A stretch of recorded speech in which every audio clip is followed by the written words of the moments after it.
Okay. It looks like we are live. How is everyone doing today? Very nice to see you. Thank you so much for joining me. My name is Jason Levine. And for today's live stream, I'm going to be talking to you about two specific Premiere Pro hidden gems, which some of you may be familiar with. Maybe you've never stumbled upon these. Maybe it's something that will interest you today. And it's called the Time Tuner and Loudness Normalization. And these two processes are things that you can add during export at the end, when you're all done with your render, to set a fixed duration of your content. So let's say that you need to deliver a 30-second commercial spot, and your edit winds up being 30 seconds and 15 frames, or 31 seconds, whatever. Well, as an editor, you would then go back and you'd have to figure out a way to cut those 15 frames, right? That's what Time Tuner does for you. It automatically detects, and we'll go into how it's doing it, finding frames of minimal movement or any kind of sound or anything, silent sections, and it'll try and eliminate those frames the best that it can. And then loudness normalization, again, on export, allows you to, with a couple of clicks, ensure that your finalized audio, assuming you've already done all your mixing in Premiere and everything else, is broadcast compliant based on whatever standard it is that you choose inside of your menu there. So a couple of quick shouts before we get started here. Fo My Life, hey yo, what's happening? Donald Ping, very nice to see you. Are you mid-trip at the moment? I'm very glad that you're catching it live. You're in Peoria, Illinois today. Oh, very cool. All right, well, safe travels, my friend. Gilbert Tang, oh, that's very kind of you. So very deeply thankful for content. Well, I'm very happy to have you in the live stream. And as always, I'll be kind of checking back and forth to the chat as we move along. Now, Facebook, I see people, but I don't see any comments. I don't know what's happening with Facebook the last few days. For me, anyway, on these DVA channels, it seems to be delayed in streaming, but it looks like it's working. Hopefully that's fine. And over on the Periscopes, we've got Marcio, JM Sylvia. Nice to see you here. JM Silva, excuse me. All right.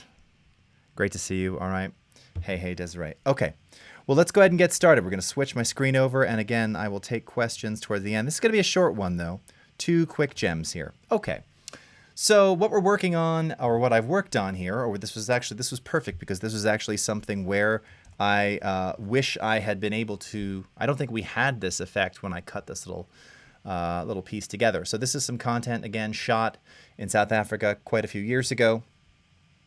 And I needed to turn this into a 30-second sort of little commercial. And my final edit, when I got to the end, as is often the case, and again, this wasn't doctored, this is exactly what it was 32:17. All right, so 2 seconds and 18 frames too long, right? So it had to be really 29, 23, or depending upon what the frame rate is that you're delivering for. If it's 25 FPS in the UK and other parts of Europe, whatever, too long. So now again, I could go through this and manually go through and try and cut out all of those frames, and 2 seconds and 18 frames, that's a lot, right? That's like a lot of content for something that's only 30 seconds long. So that's a pretty hard job. This is exactly what Time Tuner does. So first, let's just kind of take a look and listen and watch. It's just some dialogue. It's just a voiceover here with some ambient sound and some cuts of the beautiful landscape in South Africa. So let's take a quick look, and then we'll go into the Time Tuner. All right, here we go. Well, being an avid photographer myself, we're blessed with wildlife that is habituated to Land Rovers and to game viewing. So you tend to get these really close-up one-on-one encounters with wildlife that pretty much is unique. Things like leopard and lion, they see Land Rovers on a daily basis and are very comfortable with them being around us. So they go about their daily business doing what wild animals do and give you incredibly amazing photographic opportunities. Okay. And that's it. That's the 30-second spot, which again is coming in at 32:17. So the key is that not only is Time Tuner going to do this work for you, but this is one of those, it can really save the day when you're least expecting it, okay? Now, how do we access Time Tuner? Okay, so let's go ahead and select our sequence here. Let's go up to the File menu, Export Media, and it's going to be found under the Effects tab. So in your export settings here, again, you've got your formats at the top. Now, again, this is going out to YouTube and Vimeo, so I will typically choose one of the YouTube and or Vimeo presets, this being 1080p. Go ahead and choose that one. All right. And then you've got all these tabs down here. Now, by default, it's often selected in the video tab. And this is where you have all of your basic video settings, right? You know, the frame size, your frame rate, aspect ratio, encoding settings, bit rate settings if you're using something like H.264, a compressed file format, the auto detection of VR if you're delivering VR content, etc. So this is where it defaults to. But under the Effects tab, this is where we have a whole series of additional cool little additives that you can use to print during export. So if you wanted to add a look to your content on export, or again, this is great for like you're cutting dailies together and you just want to kind of, you forget to do it in the timeline or something. You just want to throw an overall look or a LUT on top of everything. You can do that here. SDR conform, image overlay for watermarking, name overlay, timecode overlay. All these things are in here. We've talked about some of them on the stream before. But the first one we're going to talk about is this one right here called Time Tuner, which you may have seen. You probably scrolled right by it, didn't think twice. Okay, so let's go ahead and enable the Time Tuner. And you'll see it's got some very basic settings here. Here's the current duration, 3217. What do we need it to be? Now we are in 23976, so that means basically effectively 24 frames per second. So my broadcast client said, okay, this needs to be 29 seconds and 23 frames. Okay, so we can adjust the target duration just by scrubbing here to exactly what we need it to be. All right, so we'll set it to 29:23. And you'll see that that's going to create a duration change of approximately 8.4%. Now the Time Tuner can be used with a maximum 10% up or down. So either you're needing to elongate, i.e. add frames 10% above, or cut out frames 10% below. You may say, why 10%? That seems like an arbitrary value. Well, if you think about it, you know, at 30 seconds, let's just use around 30, or even 32, that technically means that it'll cut out as much as 3.2 seconds worth of content. That's kind of terrifying. And the fact is, we're right at the limit here, right? I will tell you honestly, where this really shines, right, is you've got a 30-minute piece, and it's 30 minutes and 42 seconds, you know, or whatever it happens to be. You know, the longer it is, the smaller the duration change, the better your result. It's like all things. It's like stretching audio, you know. Yes, 2, 5, 7, 10, audio stretching is a little different, but obviously less is typically going to give you a better result. This goes of a maximum 10% up or down. I will tell you that even in this particular example at 8.4%, it's pretty awesome. All right. Now here you have this other setting in preset use. This is only matters if you're going to be creating a Time Tuner preset, which you may or may not do. Duration change, and I think it gives you a little. I'm trying to get the hover over here. Yeah. So if you're creating a preset, I gotta hover over this again so it comes back. Is it coming back? No. Okay. So target duration will be just that. It will save your preset with a specific target. So if I need if I want to create a Time Tuner that always exports at 29 seconds, 23 frames, I can make that, and I would choose target duration because maybe I do a lot of 30-second spots. However, if I want to create a preset that always does a percentage, right? Because 8% on a 30-second spot will be different than 8% on a 30-minute spot. That's what duration changes for. But that only matters if you're creating a preset. I'm not building a preset, so we can leave it on whatever it is. It doesn't matter. And then you can see here it even has an option. Don't apply the Time Tuner on slates, series of still images with a combined duration longer than 10 seconds. It knows what a slate is. It can figure that out, so it won't apply it to the slates there, okay? So we've got our current duration, 3217. We want the target to be 2923. That's a change of down 8.1% or 8.41%. Let's go ahead and give this a name. We'll stick it on the desktop, and we'll call this 29 sex01. All right? All right, and let's just do an export right here. So we're going to do a modal export. All right, we don't need to queue this. Go ahead and export. Take a sip of my coffee. All right, and it's done. What? How is that possible? It just scanned everything, removed all those frames, kept the audio intact, and it's done? Let's see. So let's go up to, first I'm going to switch this over to the list view. It'll just be easier to see things. Let's go ahead and import the clip that we just made. So there it is. Today, 12:16 p.m., 29 sex 01, import. All right. And right away, when we take a look here, look at the duration. So it is precisely 29:23, exactly what was required. All right, well, let's take a look and let's see how it looks and sounds. Here we go. Well, being an avid photographer myself, we're blessed with wildlife that is habituated to Land Rovers and to game viewing. So you tend to get these really close-up one-on-one encounters with wildlife that pretty much is unique. Things like leopard and lion, they see Land Rovers on a daily basis and are very comfortable with them being around us. So they go about their daily business doing what wild animals do and give you incredibly amazing photographic opportunities. And a solid 29:23. That's the magic of Time Tuner. What? Unbelievable. How? So again, what it's doing is it's looking for frames where there is limited or minimal motion.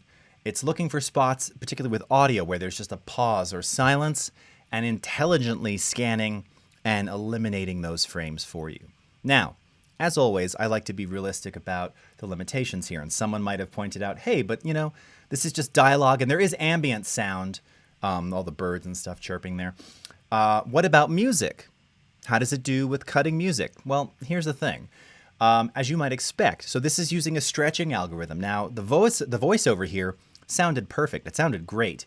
Probably because there were some nice pauses in there and it was able to eliminate frames without having to stretch the voiceover at all. Now, if needed, it will in fact apply a stretch algorithm without changing pitch to speed up or slow down a voice if there's voiceover, if that interferes with sort of achieving the duration that you're looking for. So that can happen. It can speed things up a little bit and then maybe even slow them back down to normal tempo, and then speed them up a little bit to try and fit it into the exact amount of time.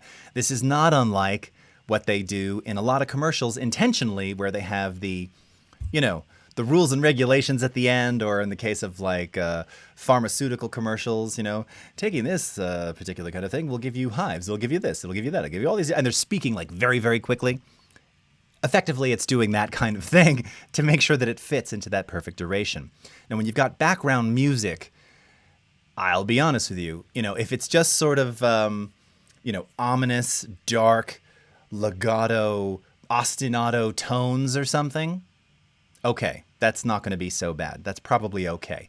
If you've got music that has a pulse, an actual beat to it, chances are, depending upon how many frames it's needing to remove and what that percentage is, yeah, it could do some weird stuff to your music. So ideally, if you're needing to cut this and get rid of those frames, you're probably safe with just voiceover and ambient sound.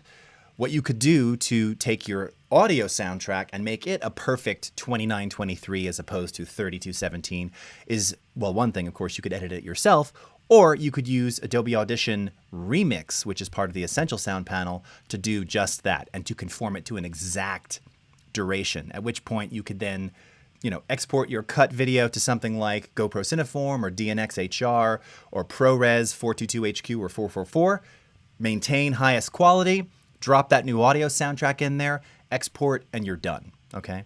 So if you've got music, try it with music. I've successfully done it a few times with a soundtrack where there was, again, probably 2 to 3% cuts, but it really depends what the musical content is. Generally, for just dialogue, it's okay. If you've got ambient noise, you know, sound design, it's probably all right. But keep in mind that audio is a secondary component there, so something else to consider, all right? Now, while we've done that, and that's fine, I happen to know and I can see just by looking at my level meters that this audio is a little too hot. It's not quite broadcast compliant. And if I'm going to be delivering this to my colleagues, my broadcaster friends, they need to know that this is going to conform to the particular broadcast loudness standard. So that is what loudness normalization is for. Just bounce back over to the chat here. Oh, hey, what's up, Aunt Pruitt? The beauty of Sensei. Yes, there is Sensei all over, and this is just one of those other great benefits here. Okay, so let's go back to our original. All right, here's the 32, just to show you. Here's our 32-second version here. All right, so let's do a simultaneous time tuning and loudness normalizer. Let's say, because for this particular one, there is no music. It's just background, ambient sound design, and voiceover. So I want to make sure that that's broadcast compliant. All right, let's come back here. Give it a new name. We'll call this, I just realized I call it sex for seconds, but not thinking that that sounds like some sec. Okay. Sam here. There we go. 29 sec 02. Sorry about that. That's live. All right. Time tuner. It remembered our last setting here. So again, we want it to be 2923. It's a duration of minus 8.41. And let's come down now to loudness normalization. All right. Now, again, we've got a couple of broadcast standards in here, ATSC, EBU R128, and the ITU BS 1770-3 for us in the US. Now, as I mentioned, this is going to a colleague in Europe. So we're going to go by the EBU standard. And the EBU standard has a target loudness of minus 23 LUFS, or LUFS, also known as loudness units relative to full scale. Now, you can adjust things like tolerance and max true peak. You don't have to configure anything else, though. This is already pre-configured. Now, if you've got audio that's kind of all over the place, you can, in fact, configure the true peak limiter here. This is the same as a peak limiter. True peak, as a term, is directly related to audio measurement in loudness units, as opposed to just peak limiting, which is actually relative to loudness, maximum audio relative to decibels at full scale. So dBFS versus LUFS. So true peak limiter is directly related to the measurement in loudness units. You don't need to manually configure this, though. It's going to do all the work for you. This will also even write a loudness report, which a lot of broadcasters really like. Even some, things like, think Netflix. I say broadcasters, that sounds like, the 70s or something. Anybody who's going to be receiving your content, if they want to know kind of what you've done, this is sort of cool that it'll write this report to tell them, here's what we did to make it conform, to comply with that minus 23 LUFS standard, okay? So we've got both of those things set. That's all you need to do. We gave it a name, all right? We don't need to do anything else here, okay? It's going out as H.264, sec number 2. All right, let's go ahead and do our export. Here we go.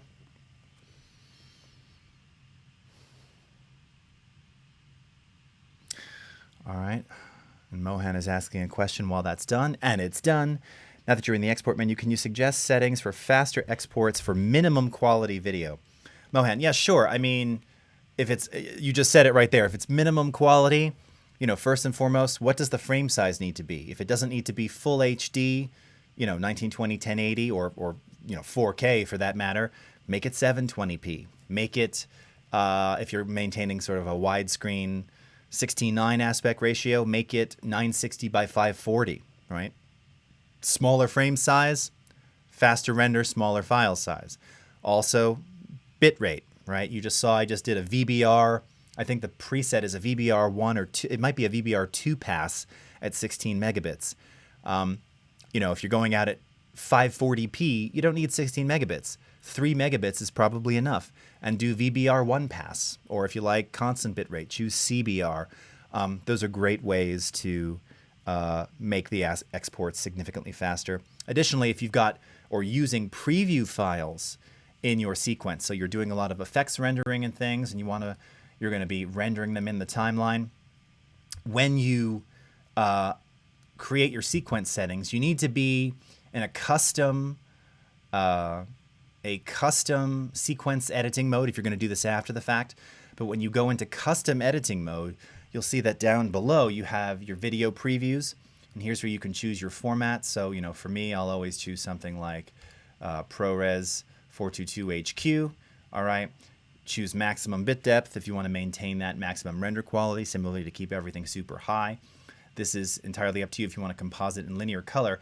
But if you're going to be using video previews and rendering stuff in the timeline, it can use those in export as well. And I'll show you where that's just a checkbox that you need to enable to speed up the renders. Okay, so now we've done it. We're broadcast compliant, we hope.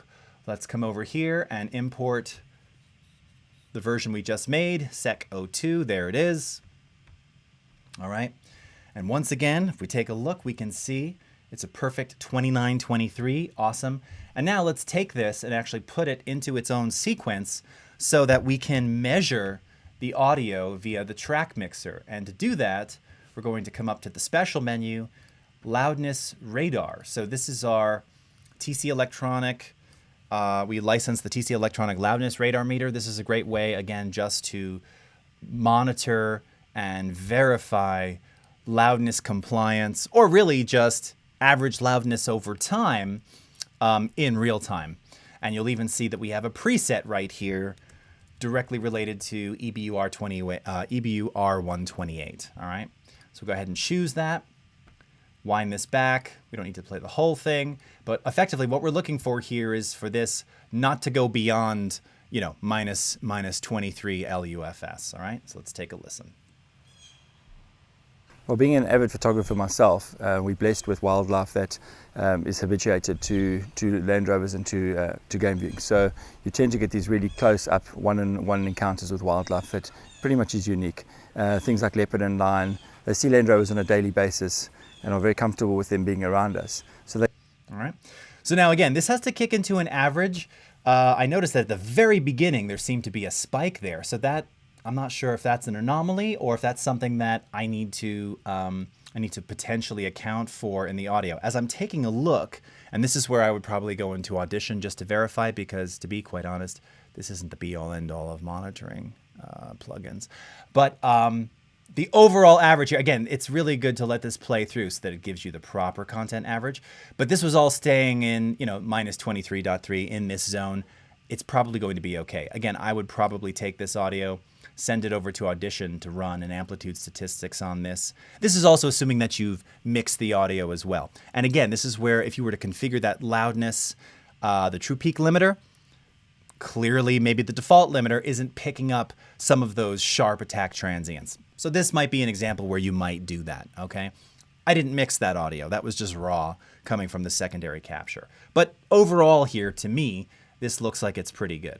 So that's the loudness normalization feature in conjunction with, here, let's just play is it again habituated from to Land Rovers and to game viewing. So you tend to get these really close-up one-on-one encounters with wildlife that pretty much is unique.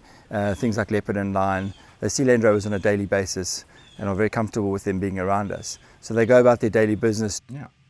I mean, even that, so they go about, it was louder there. I think that was just an anomaly at the very beginning there, coming from silence. So this is telling me we are perfectly within legal range. So I think we're okay. Let's try it back. Let me see it. Well, being an avid photographer myself, we're blessed with see, now wildlife it's registering that, right on is the money. habituated to Land I think that Rovers was just playing it from silence. We were getting some, it was misreading. So you saw it there. I'm glad we could verify that. Okay. Always good to check in multiple locations, right? That's why there are multiple ways to verify these things. Last thing you want is to get bounced. So you've got the loudness normalization on export. You can monitor it here. And just because I mentioned it, right click, edit clip in Adobe Audition. Okay, render and replace. All that's doing is swapping out the clip there in the timeline with a new version. I'm just going to show you here. So here is the audio. Let's go into amplitude statistics here. All right, scan it. Okay, and if you take a look, this is actually showing you now. So what this is, in fact, minus 22.99 LUFS. Okay, so, could it get bounced? I don't know. That's a good question. It's kind of amazing that it's right there. Now that's also a setting that you can adjust the tolerance.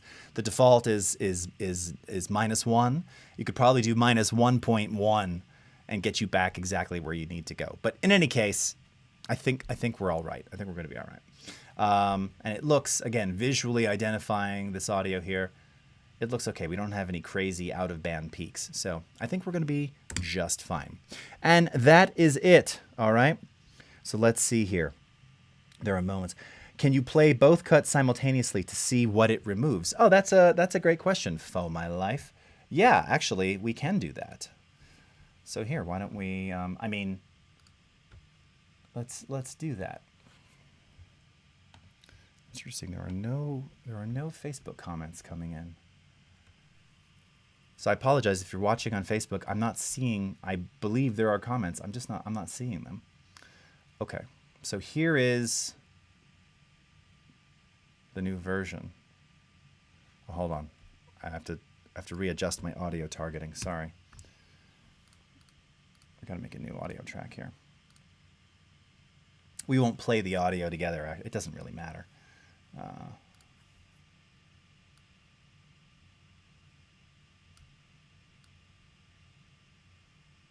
So you can see here now the way to do these we'd have to do it like side by side. So here let's do this. Solo that. So let's scale this 50%. All right. Oops. And slide it over. And take this one, scale it 50%, slide it over. Okay. And I'll just take the audio off for right now. But if we watch these back, we can go full screen. All right. It's actually a great idea.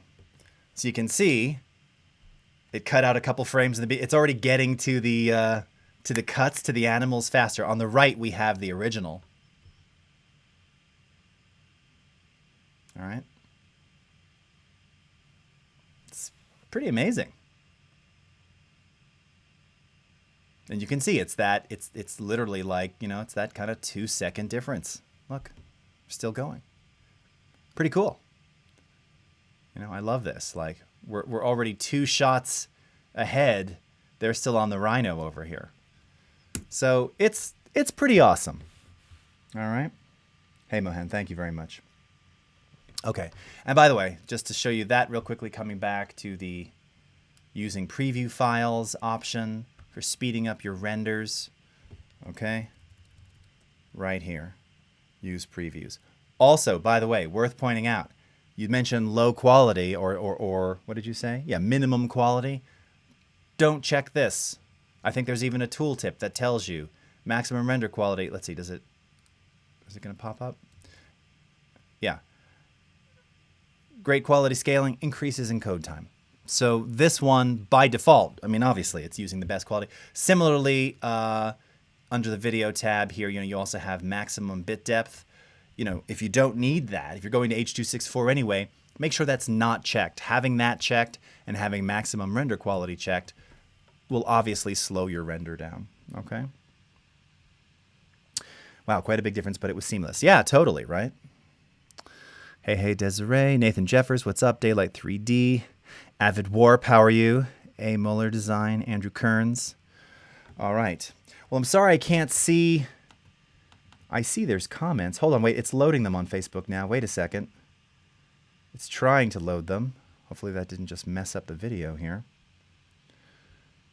All right. That's so weird that they're not. Okay, they're here now. Stephanie Reed, pretty cool. I'm surprised you're not using this. All right. Does time tuning, Jay Sayason, does time tuning handle video and audio independently? I mean, would it mess with sync timings if certain parts of a voiceover are timed to a specific cut or leave them as is? Yeah, Jay, so that's a great question. And yes, I mean, that's the thing. It's stretching. So, you're taking a chance. It'll be less noticeable if we're cutting 15 frames from a 30-minute piece versus if we're cutting, I mean, I'm amazed in this case, 2.5 seconds. And everything was still pretty much on the money. But of course, there was no music to time it to.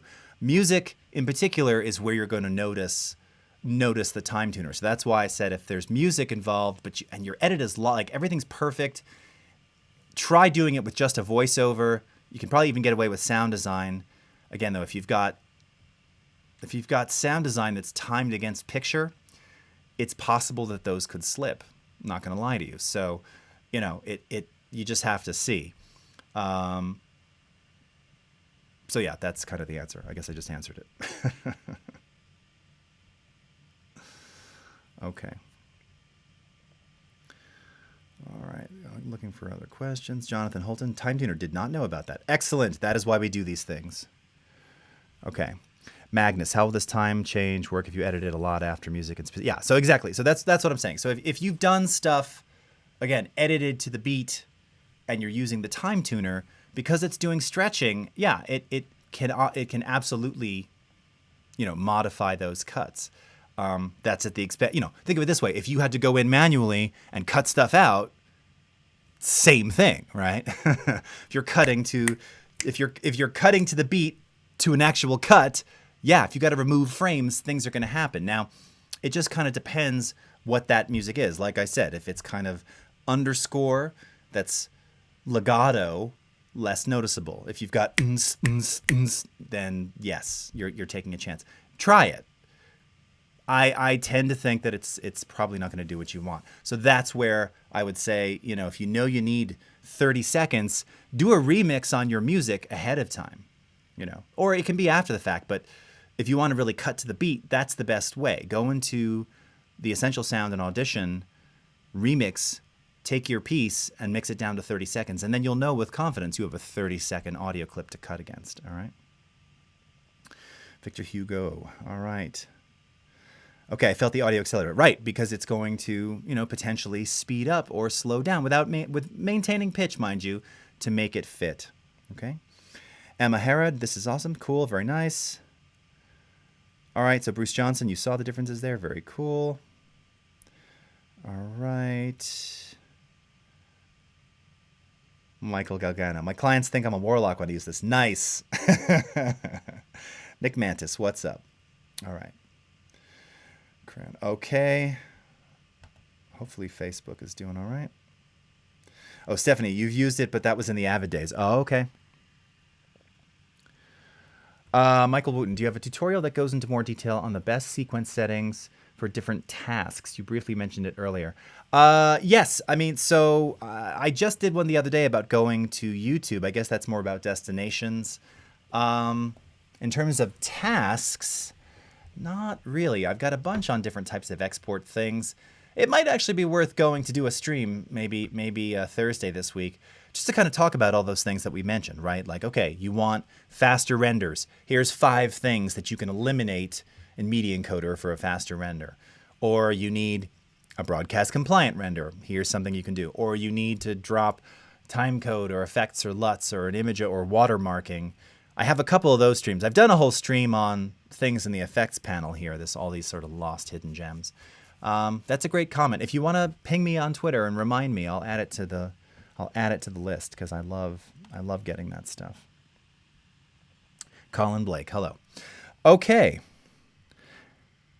Hey, Avid Warp, thank you very much. I really appreciate that. All right, everybody. Well, it looks like that's all the comments we have.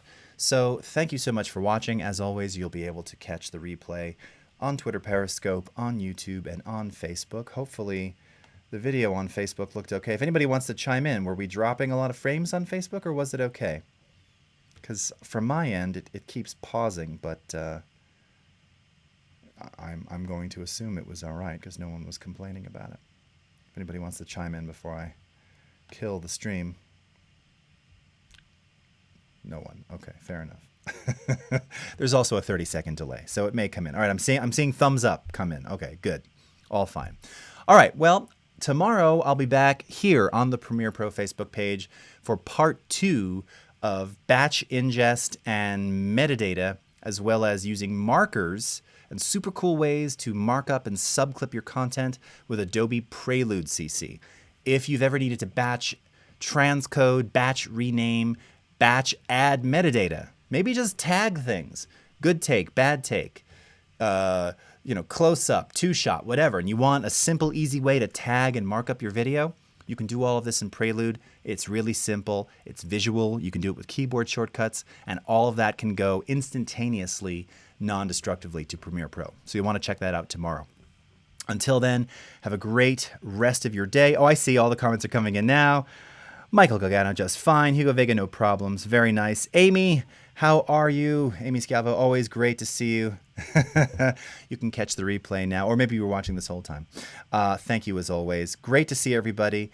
And until then, have a great rest of your morning, afternoon, evening, wherever you are in the world. And we will see you next time. Thanks, everyone. Bye-bye.